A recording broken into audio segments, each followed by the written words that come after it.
Good evening, my little creatures of the night.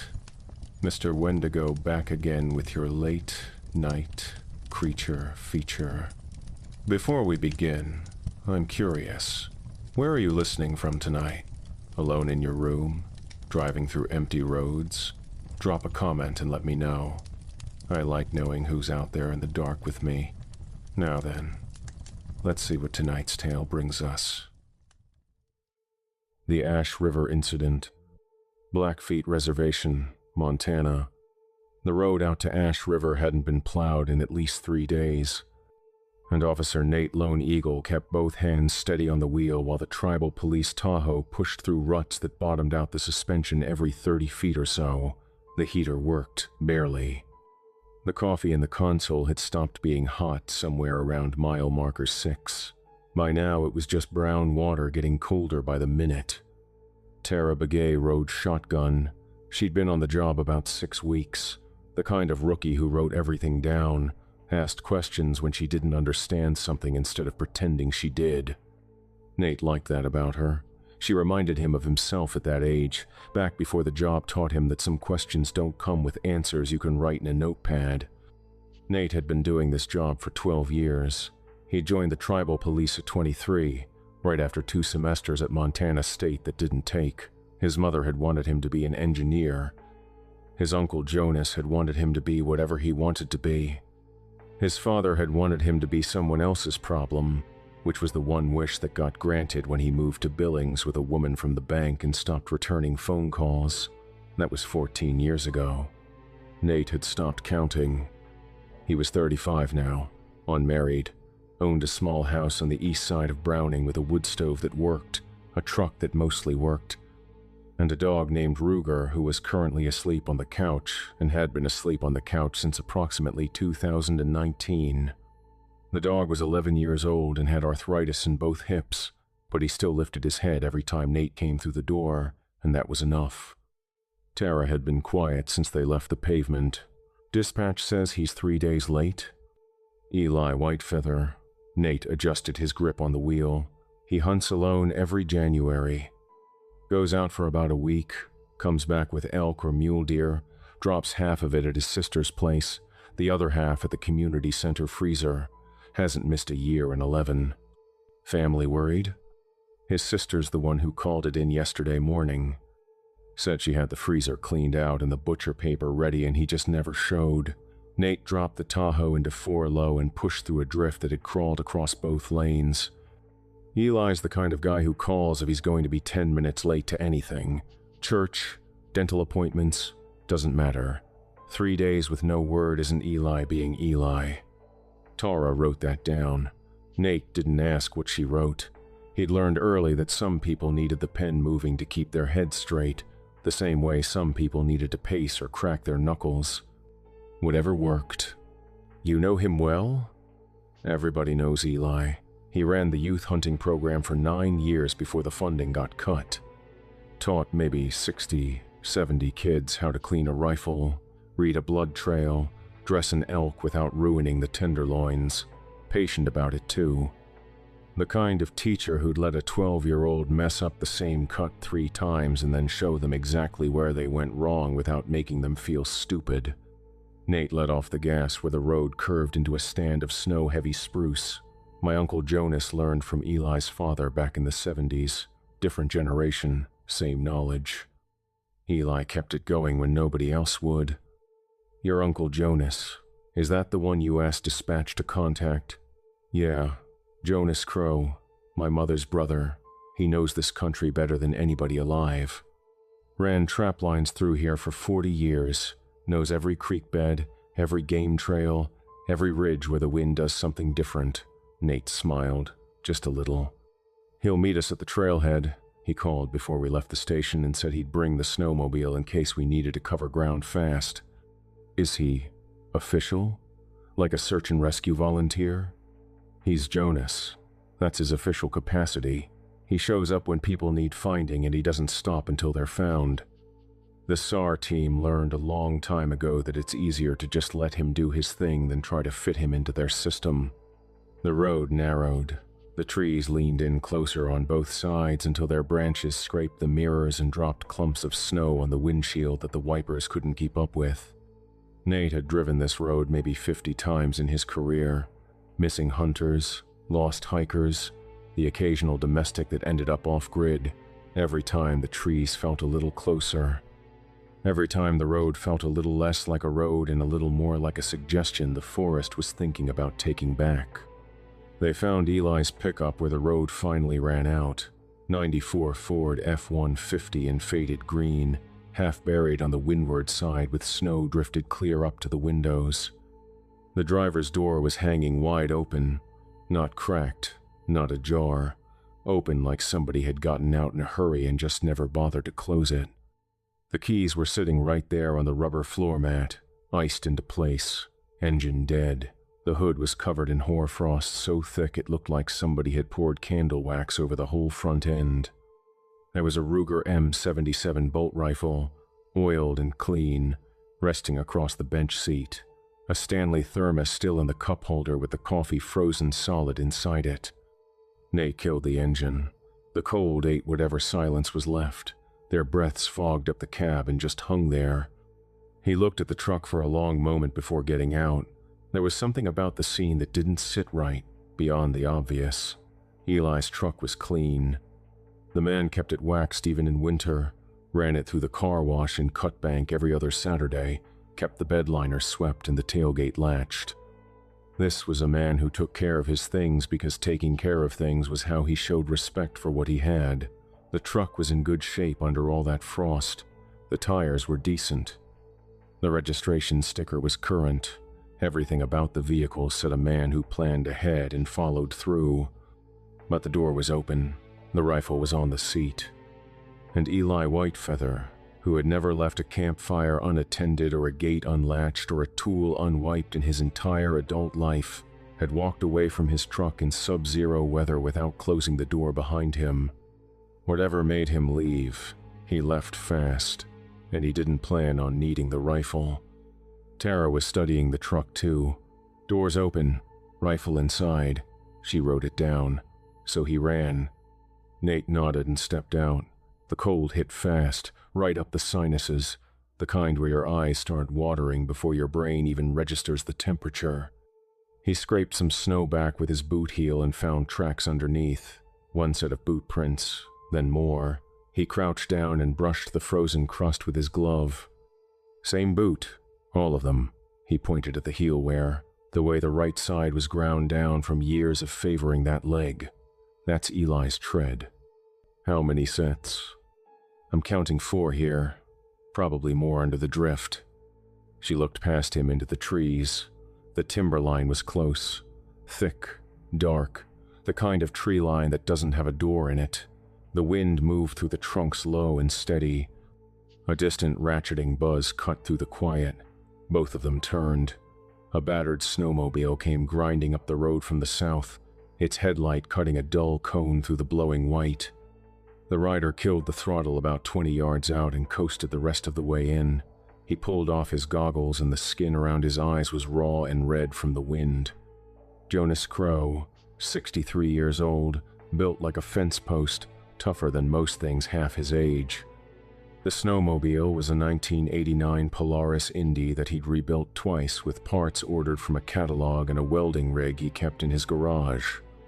His wife Marie had died 11 years ago, and her sewing machine still sat in that garage right next to the welder, covered in a quilt she'd made the winter before the cancer found her. Jonas didn't move it. He didn't talk about it either. Some things just stayed where they were because moving them would mean admitting the person who put them there wasn't coming back. He swung off the machine and walked over to the truck without greeting either of them, looked at the open door, looked at the rifle, looked at the tracks. His face did something complicated that settled into nothing. "Storm's building early," Jonas said. He looked at the sky. "We go now or we don't go at all." They went. The tracks led off the road and into the timber, same boot tread, repeating over itself, crowding and overlapping like one man had walked this ground 4 separate times. Under the spruce canopy, the wind dropped to something low and steady. The branches creaked overhead. The snow squealed under their boots, that particular sound it only makes when the temperature is well below zero and the crystals have gone dry. Jonas led. He moved through the trees the way he moved through everything, steady, unhurried, reading the ground without appearing to look at it. 40 years of trap lines and tracking had turned it into something automatic, like breathing. Nate walked second, one hand resting on the Glock 19 at his hip. Tara brought up the rear, notepad tucked in her jacket now because the ink had started freezing in the pen. Half a mile in, they found the camp. It was a small clearing with a ring of blackened stones around a fire pit that had gone cold. The ash still held some heat when Nate pressed his glove to it. Enough to tell him it hadn't been dead more than a day, maybe 2. The tent had been slashed, not torn, not chewed. Slashed, clean diagonal cuts through the nylon, the kind of cuts that come from something sharp and deliberate. Whatever had done it had taken its time. Meat hung on a makeshift crosspole between 2 trees, deer quarters, skinned and stiff as lumber in the cold. Something had gnawed the bone down to wet white nubs, no blood pools underneath. No drag marks in the snow. The clearing around the camp was swept clean in a way that made Nate's stomach go tight, because snow doesn't sweep itself, and wind doesn't leave a floor this even. Jonas knelt by the fire pit. He picked up a charred stick and turned it over in his fingers, studying the way it had burned. Eli wouldn't leave hot ash. He turned the stick over again. Not in this cold. You keep the fire going or you die. That's not a choice, that's just how it works out here. Tara circled the tent. No second camp. No latrine trench. She stopped and looked at the ground near the tree line. No exit tracks. Nate looked where she was looking. She was right. The boot prints came into the clearing from the direction of the truck. They circled the camp in tight loops, overlapping and crossing themselves dozens of times. But none of them left. The tracks came in. They stayed in. They didn't go out. So he walked in circles. Tara followed one of the loops with her eyes. For how long? Hours, from the look of it. Nate followed one track loop with his eyes. It spiraled inward toward the fire pit, getting tighter with every pass, until the innermost ring was barely wider than a man standing in place and turning, maybe longer. Jonas stood up from the fire pit. His face had gone flat in a way Nate recognized from when he was a kid. The expression his uncle wore when he was done talking about something because the thing he wasn't saying was heavier than anything words could carry. "We should head back." Jonas's voice was flat. "We just got here." "I know." He looked at the trees. Not at the tree line, but into it, past the first rank of trunks, into the dark spaces between them where the snow never quite reached the ground. "That's why we should head back." Nate looked at his uncle for a long moment. Jonas wasn't the kind of man who spooked. He tracked wounded grizzlies into brush so thick you couldn't see your own boots. He'd pulled a snowmobile out of a river in February with nothing but rope in his own back. In 63 years, Nate had never once heard Jonas Crow suggest turning around. "We hold here tonight." Nate looked at Jonas. "Move at first light." Jonas looked at him. There was something in his eyes that Nate would think about for a very long time afterward. It wasn't fear exactly. It was closer to grief. The kind that shows up early because it already knows what's coming and there's nothing you can do to talk it out of arriving on time. "Storm won't let us out anyway." Jonas picked up the hatchet from Eli's camp and started cutting spruce boughs for a windbreak. They worked without talking.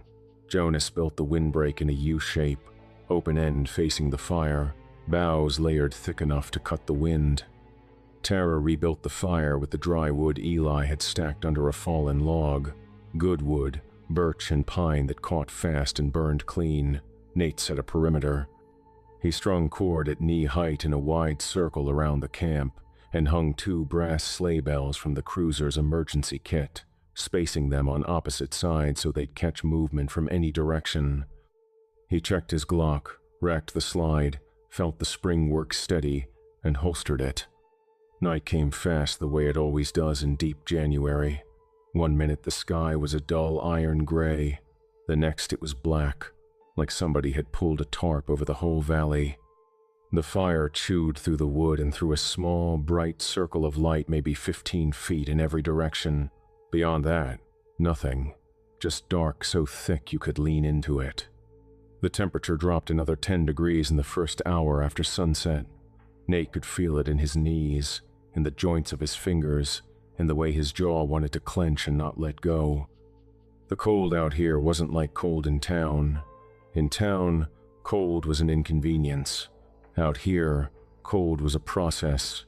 It worked on you. It found the gaps in your layers, the spots where your gloves didn't quite meet your sleeves, the exposed skin at your neck where the collar rode down. It was patient about it too. It didn't rush. It just kept working until something gave. Jonas had built a good camp. The windbreak cut the worst of it, and the fire threw enough heat to keep the space livable if you stayed close. He'd angled the bow so the wind slid over the top instead of pushing through, a trick he'd learned from his grandfather who'd learned it from someone before that. The knowledge was old. It worked because old things work when they've had time to get the details right. The first snow started before midnight, fine and endless, the kind that doesn't fall so much as show up, like the cold itself is turning solid. The wind rose in long, slow waves. They took shifts at the fire. Jonas took first watch. He sat close to the flames with the hatchet across his knees and his eyes on the tree line, steady and still in that way he had, like a man who'd spent enough nights in the woods to know that patience was the only skill that mattered after dark. Nate tried to sleep, but the cold had gotten into his joints, and the frozen ground under the tarp felt like lying on concrete. Tara sat against the windbreak with her notepad open, writing something he couldn't see. "Hey, Jonas." Tara's voice was quiet. "You got family waiting on you back home?" Jonas looked at the fire. Had a wife, Marie. She passed about 11 years back. "I'm sorry. She was a good woman. Could sew anything. Quilts, mostly. She made one for every kid on this side of the reservation when they were born. Must have made 100 of them over the years." He turned the hatchet handle in his hands, slow. "I still got her sewing machine in the garage, right next to my welding rig. Hasn't moved since she set it there." The fire popped. Sparks climbed and died. She'd have liked this. Jonas turned the hatchet handle in his hands. The fire, I mean, not the situation. She always said I spent too much time in the woods. I told her the woods were where I made sense. She said that was the problem. He almost smiled. Nate saw it. It was the kind of smile that cost something to make. Around 1 in the morning, Nate took over. Jonas moved to the tarp without a word, lay down with his back to the fire, and was breathing slow and even inside of 2 minutes. The man could sleep anywhere. Always could. Marie used to joke that Jonas could fall asleep standing up in a hailstorm if you gave him something to lean on. Nate fed the fire. He watched the dark. He listened. The wind shifted around 2:30. It had been coming from the northwest all night, steady, predictable. Then it turned, swung around to the east, and the sound it made coming through the trees changed. Not louder, not softer, different, the way a radio sounds different when you turn the dial past a station and catch a half-second of something before it's gone. "Nate?" The voice was barely louder than the wind itself. It came from the trees to the north, maybe 50 yards out. It had the shape of Eli's speech, the cadence, the way he softened his consonants. But there was something underneath it, something hollow, like the words were being pushed through a throat that didn't understand how throats were supposed to work. The bells on the cord line gave a single dull clack, then another, then several in a row, like something long and thin had dragged itself across the cord without stopping. Tara was awake. She was sitting upright against the windbreak with her hand on her sidearm, eyes wide in the firelight. "Who's out there?" she called. "Eli? Tribal police." The wind was the only answer. It carried the voice away and brought back silence. The bells went still. They sat like that for the rest of the hour, watching the dark, not speaking. The fire cracked and popped. Snow gathered on their shoulders. Around 3, Jonas woke on his own. He sat up and looked at the tree line like he'd heard something in his sleep. Still at it? Nate nodded. Jonas was quiet for a while. The wind moved through the spruce with that low, steady sound, and underneath it, so faint Nate wasn't sure he was actually hearing it, there was a clicking, not mechanical, organic, like knuckles cracking in a slow rhythm. There were winters. Jonas wasn't looking at either of them. Long time ago, before the treaty, before the borders, before any of this.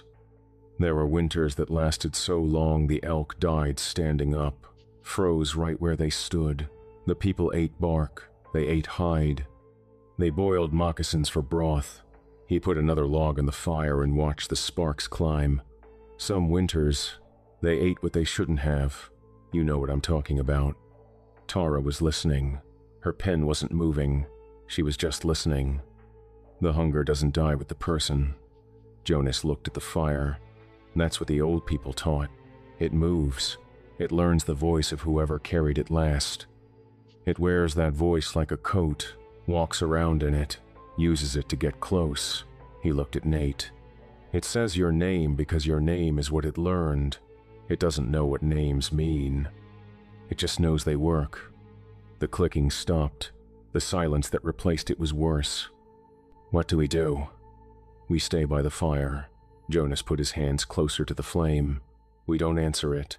We don't go to it. When the sun comes up, we walk out. What if it comes in? Jonas looked at her, then at the fire.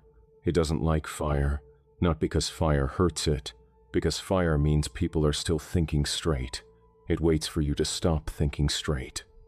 That's when it moves.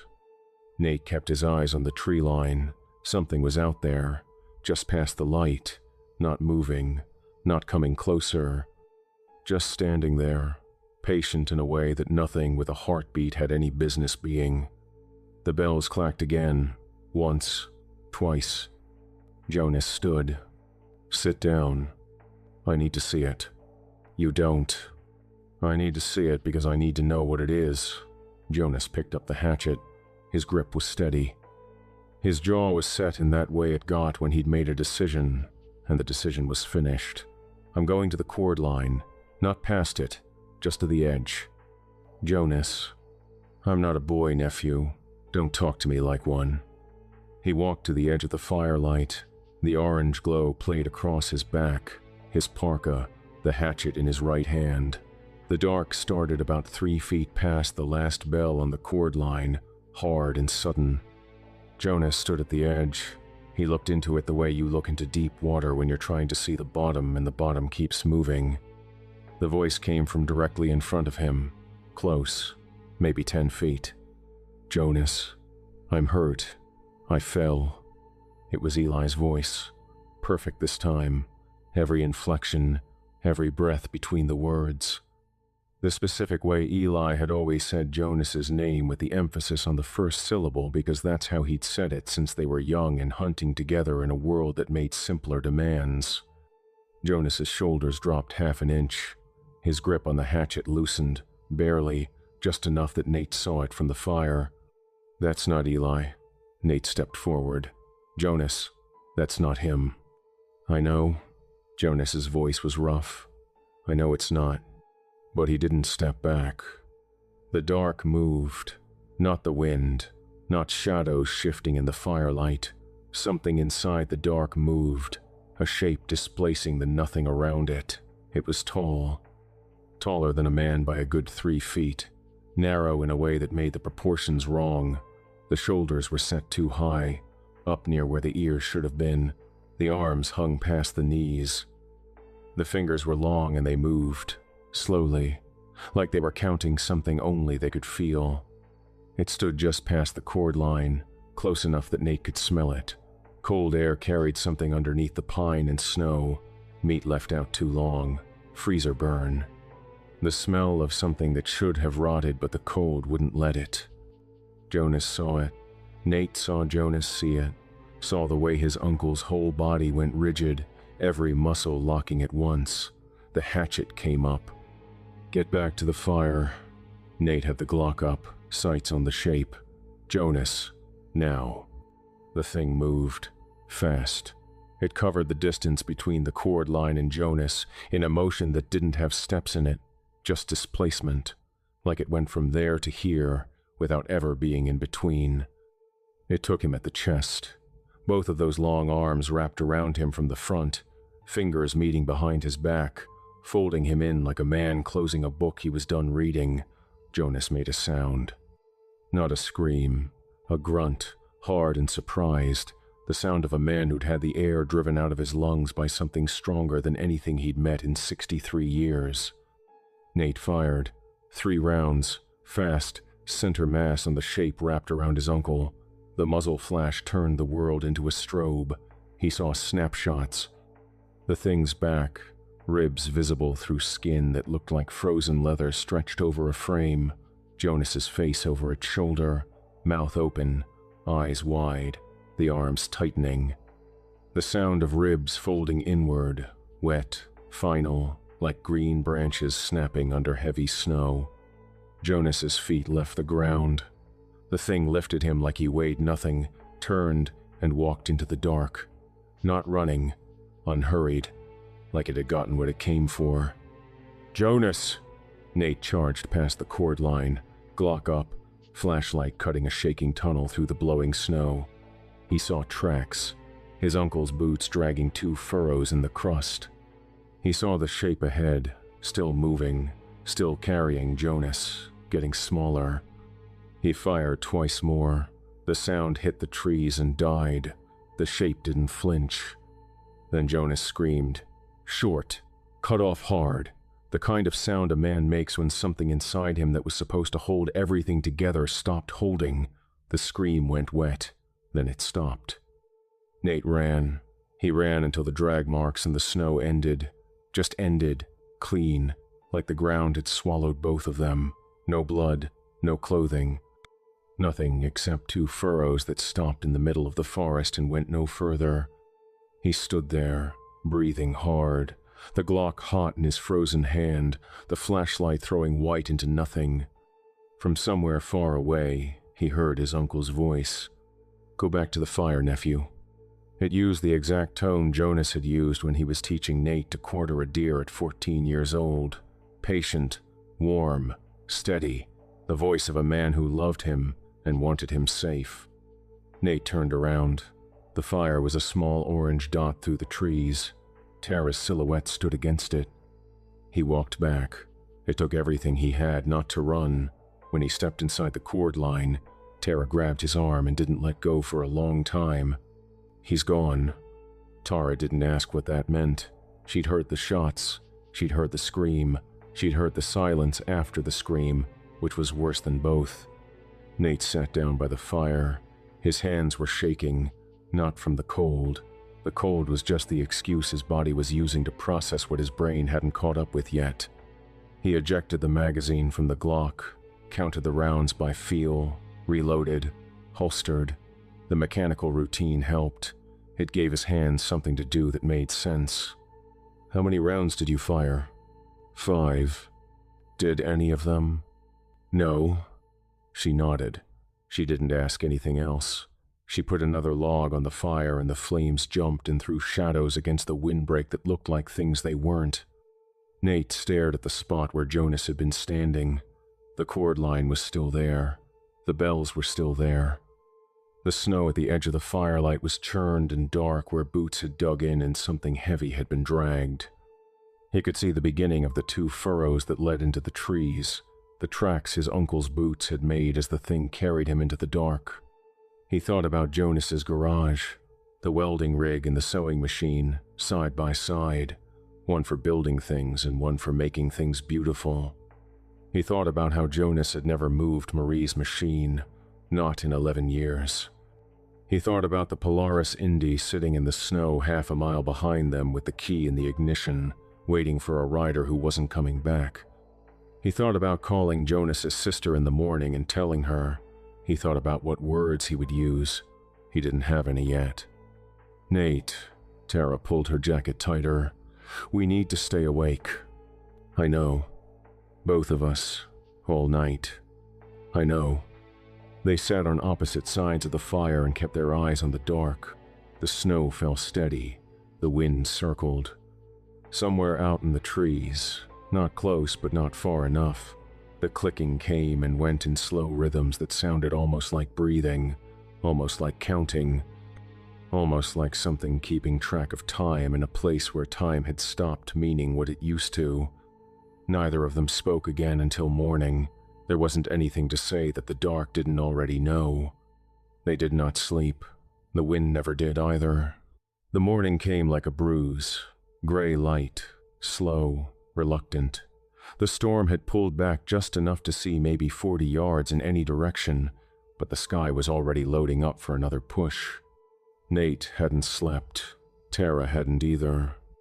They sat on opposite sides of the fire with their weapons in their laps, not talking about what had happened because talking about it would mean finding words for it, and the words didn't exist yet. That's when Tara saw the tracks. She stood up slow. Nate followed her eyes. The snow around their camp was covered. Hundreds of footprints, all the same size, all the same boot. Eli's tread, that worn right heel, pressed into the snow in tight concentric circles around the windbreak, the fire, the cord line. The circles were layered so thick that in places the prints overlapped into a solid trench. The innermost ring was 3 feet from where Nate had been sitting all night, staring into the dark, looking the wrong direction while something walked circles around him close enough to touch. Tara's face had gone the color of the snow. She looked at him. He could see the question she wasn't asking, which was the same question he wasn't asking either. We follow. Staying here was not an option.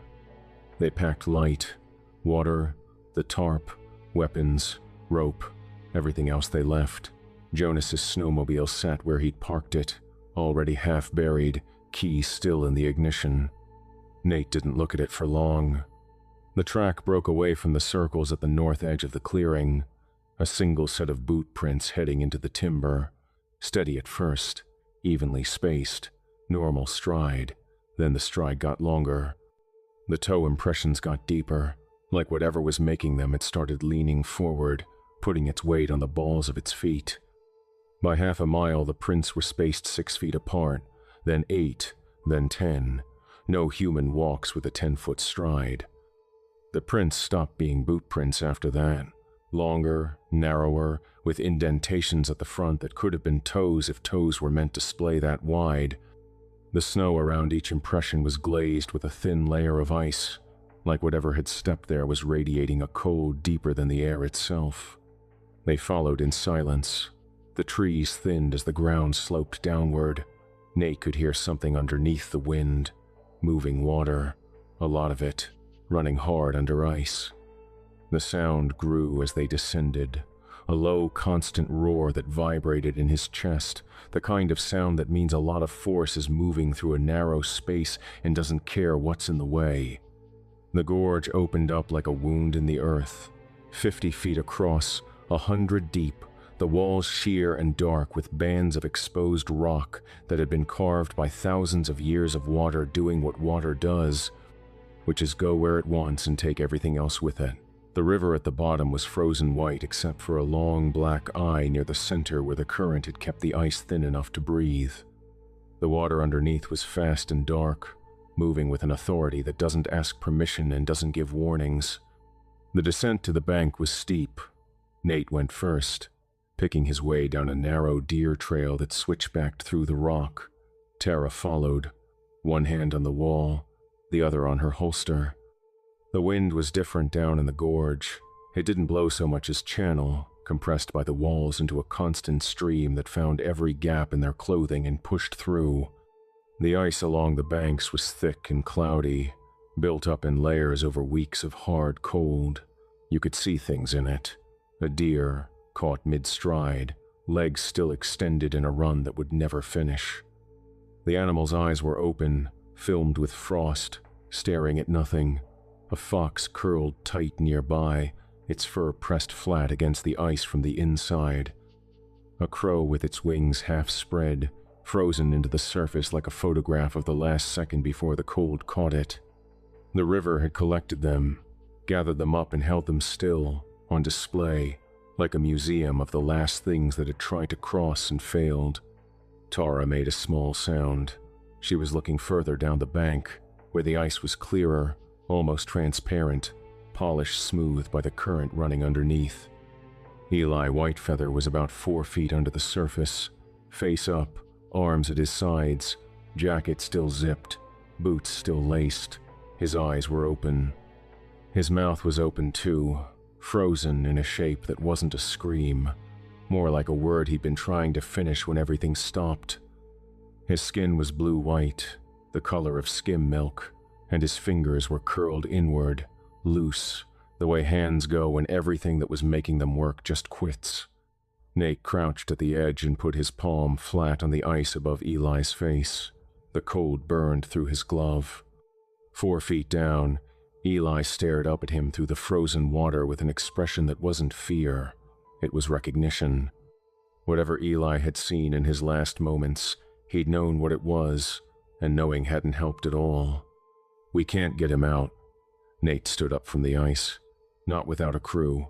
Not in this weather." "I know. We mark the location. We come back." Tara pulled out her notepad and wrote down the GPS coordinates. Her fingers were shaking. The numbers came out crooked but legible. She was doing her job. That was the thread. The wind shifted. It came from behind them now, from the direction they'd walked in.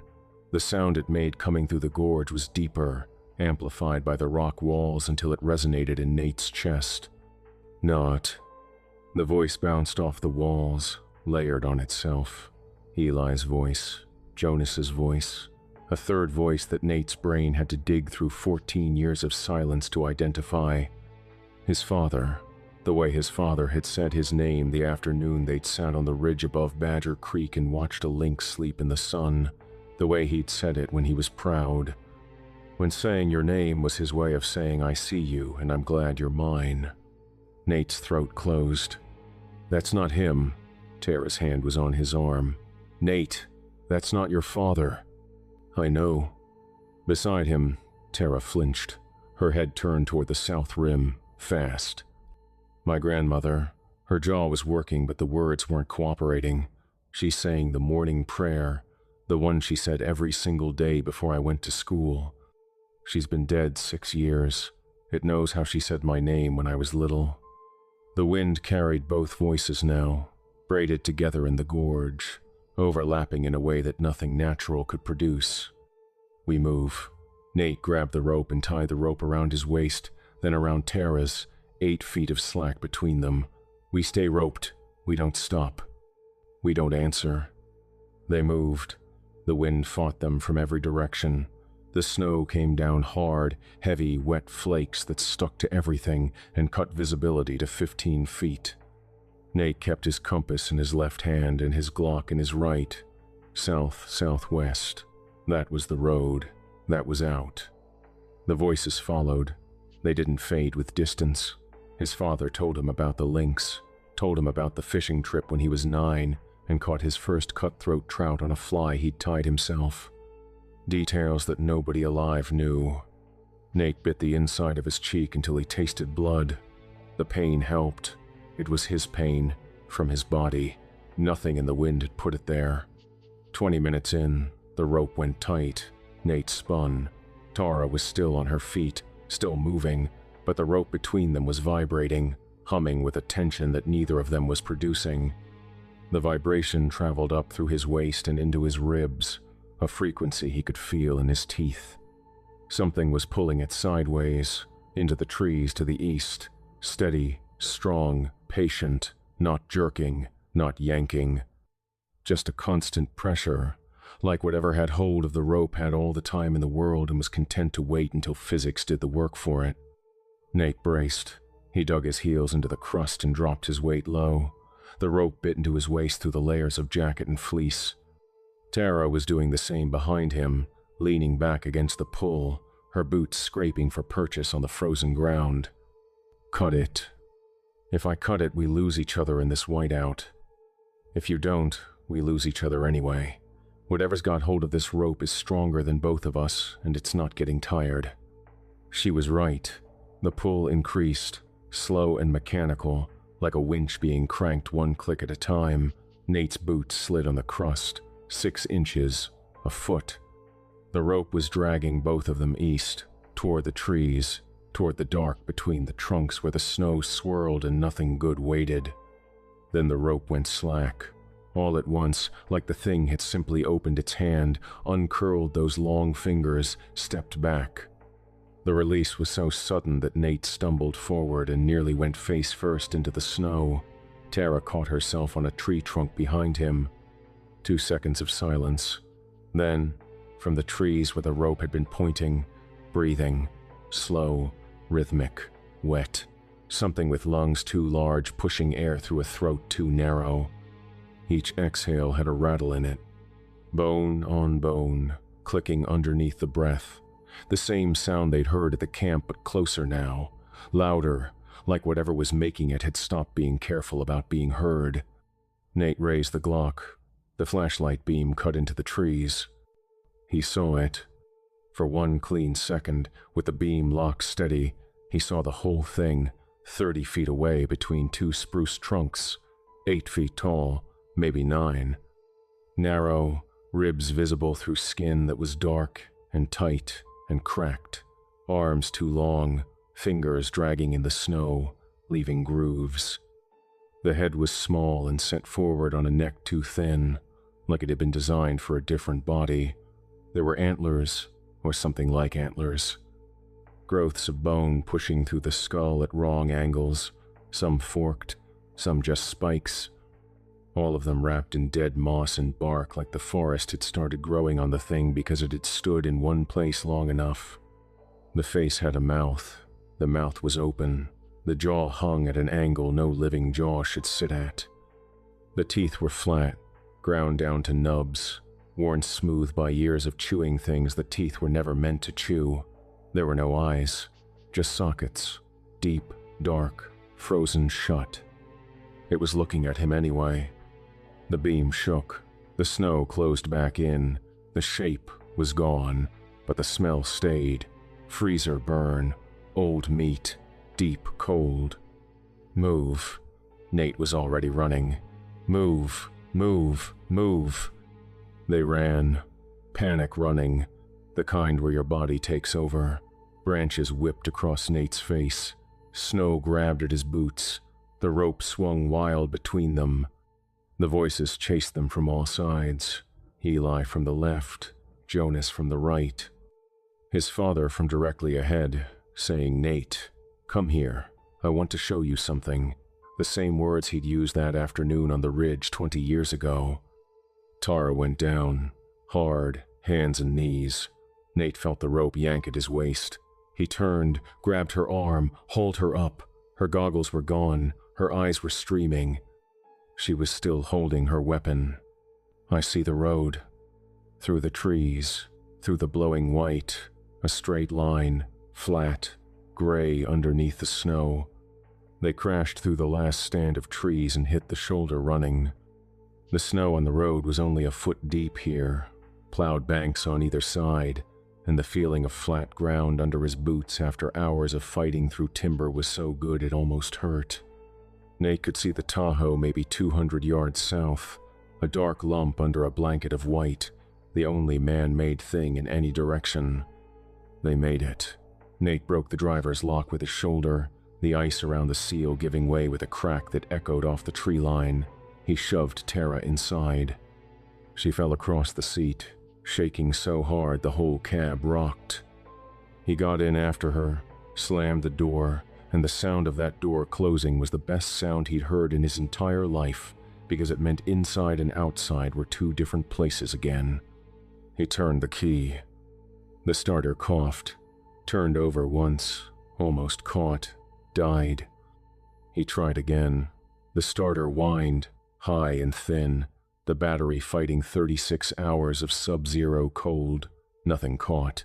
The dashboard lights flickered and dimmed. Come on. He pulled the key out, waited 3 seconds, put it back in, turned it. The engine cranked, slow, grinding, each rotation a little weaker than the one before. Nothing. He sat there with his forehead on the wheel. He could hear the wind outside, running its hands along the doors and the roof, testing the seals, pushing against the windows, patient, curious. Like it had all the time in the world and knew he didn't. Tara was watching him. She didn't say anything. She didn't need to. Her face said everything, which was please and hurry, and I am not dying in a parking lot after surviving what we just survived. He turned the key one more time. The engine caught. Rough, ugly, shaking the whole frame like it was angry about being asked to work in these conditions. But it caught, and it held. The RPMs climbed. The heater kicked in.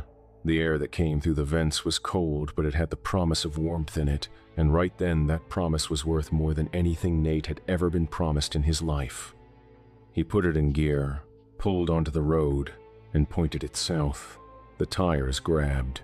The Tahoe lurched forward, wipers fighting the snow, headlights cutting maybe 20 feet into the white.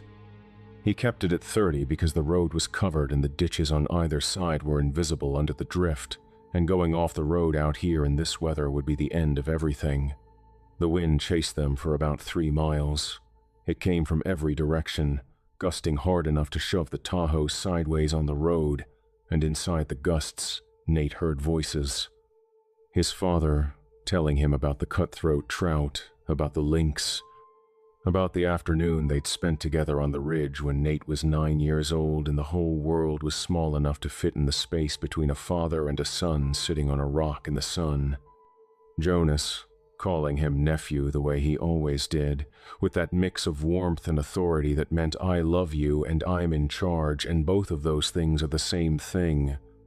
Eli, calm and patient, explaining how to read a blood trail the way he'd explained it to 60 kids before Nate, his voice steady because steady was the only thing Eli knew how to be. The voices layered and braided and wove through the wind. They were perfect, every inflection, every pause, every breath. If Nate closed his eyes, he could believe they were all in the truck with him, all alive, all fine. He kept his eyes open. He kept his hands on the wheel. He kept driving. Tara sat rigid in the passenger seat with both hands on the dash, staring straight ahead. Her lips were moving. He thought she might be saying the morning prayer. He didn't ask. At mile marker 22, the voices stopped, not faded, stopped, like somebody had pulled a plug. The wind was just wind again, mindless and cold and carrying nothing but snow. The silence that replaced the voices was enormous, the kind of silence that has weight to it, the kind that settles on your shoulders and stays. Nate's hands were shaking on the wheel. He didn't try to stop them. Some things you just let happen because fighting them takes energy you don't have, and the shaking is your body's way of processing something your brain refused to touch. The radio crackled. He grabbed the mic. Dispatch, Lone Eagle. Static. Then a voice. Human. Bored. Beautiful. Copy, Lone Eagle. Go ahead. Ash River. 1 officer and 1 civilian returning. 2 missing. 1 confirmed deceased under the ice. 1 missing. He paused. Eli Whitefeather. Confirmed deceased. Jonas Crow. Missing. The dispatcher was quiet for a moment. Everybody on the reservation knew Jonas. Copy. Teams will deploy when the storm breaks. Nate put the mic back. They drove the rest of the way in silence. The report said exposure. Eli Whitefeather, 57, experienced hunter, found deceased beneath river ice at the Ash River Gorge. Cause of death, hypothermia complicated by submersion. The report said he'd likely fallen through thin ice while crossing, and the current carried him under the shelf. Tragic but not uncommon. Case closed. Jonas Crow, 63, listed as missing. The search team spent 4 days covering the area between the camp and the gorge after the storm broke. They found his snowmobile. They found his goggles. They found the hatchet in a drift about 60 yards from camp, the handle still warm when the first searcher picked it up, which was impossible because it had been sitting in sub-zero temperatures for 3 days. Nobody could explain the handle. Nobody tried very hard. Nate gave his statement. He told them about the tracks, the slashed tent, the storm. He told them about getting separated from Jonas in the whiteout. He told them exactly what happened, minus the parts that would get him pulled from duty and sent to a counselor in Great Falls. The truth and the report were two different things that would never meet, and the report was the one that kept your badge. Tara gave the same statement. They hadn't coordinated. They didn't need to. The ceremony at the gorge happened 2 weeks later. An elder named Ruth Walking Horse led it. She burned cedar and sweetgrass and spoke words that were old enough to carry the weight of every winter that had ever been survived. She left food at the edge for whoever was hungry. The smoke blew east, which she said was correct. That was a month ago. Nate went back to work. He drives the same roads, handles the same calls, fills out the same reports. He replaced the sleigh bells in the emergency kit. He cleaned the Glock and loaded it with a full magazine plus one in the chamber, which is not standard carry, but nobody has checked and he's not going to bring it up. He checks the locks in his house twice before bed, 3 times if the wind is up. He keeps a fire going in the wood stove all night, every night, even when it's 40 degrees out and the neighbors are opening their windows. His heating bill has tripled. He ordered 4 cords of firewood in February, which is more than most people burn in a full winter, and he'll probably order more before March is out. The wood stove stays lit. That's the rule now. That's not negotiable. Ruger, the old dog, has started sleeping in the kitchen instead of the couch. Nate didn't train him to do that. The dog just moved one night and stayed. He sleeps by the wood stove with his arthritic hips stretched toward the heat, and every time the wind picks up outside, he lifts his head and looks at the door and then looks at Nate, and then puts his head back down. The dog knows something changed. Dogs always know. Some nights the wind picks up around 2 or 3 in the morning, the way it does in Montana in the winter, and most of the time it's just wind. Cold air moving across the plains, rattling the storm door, pushing snow against the windows. Normal. Fine. But some nights, when it shifts and comes from the north, from the mountains, from the country where the river runs under ice and the trees grow so thick the sky disappears, Nate hears something underneath it. Not words exactly, the shape of words. A voice trying to reach him from very far away, pushing through miles of timber and snow and cold to say his name the way his father used to say it, the way Jonas used to say it, the way Eli used to say it back when all 3 of them were alive and the world was a place where the dead stayed dead and the wind was just the wind. On those nights he sits in the kitchen with the wood stove going and his hands wrapped around a cup of coffee that he drinks until it's gone and then refills because the warmth matters and the ritual matters and staying awake matters. More than sleep ever will again. Tara called him last Tuesday. She didn't say much. Asked if he was sleeping. He said yeah, mostly. She said yeah, mostly too.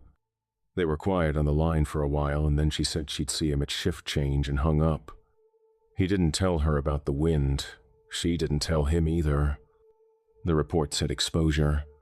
The wind says different. Well, boys and ghouls, that wraps up another terrorific tale from the vault. Poor old Nate. Went out there to do his job. Find a missing hunter. Bring him home safe. Instead, he found Eli frozen under 4 feet of ice with his mouth still open, lost his Uncle Jonas to something that moved faster than a bullet could stop it, and now he sits in his kitchen at 3 in the morning with every light on and the wood stove burning because the alternative is listening to the dark. Oh, so sad. Just how we fucking love it. Hit that subscribe button. New creature features drop every day at 8 p.m. Central, and trust me, tomorrow's even nastier. Leave a like if this one made you check your windows. Drop a comment. Where are you watching from tonight? You ever been out in a storm and heard something in the wind that didn't belong there? What's the coldest you've ever been? I'm always hunting for the next nightmare. Until next time, keep your fires burning and your eyes on the trees. This has been your late night creature feature. I'm Mr. Wendigo. And hey, look on the bright side. At least Nate made it out. Got his badge, got his truck, got his wood stove burning 7 nights a week. Sure, he can't hear the wind anymore without reaching for his sidearm. Sure, he'll never drive past mile marker 22 without his hands going white on the wheel. But other than that, totally fine. Totally, completely, absolutely fine. Sweet dreams, kiddies. Sweet dreams.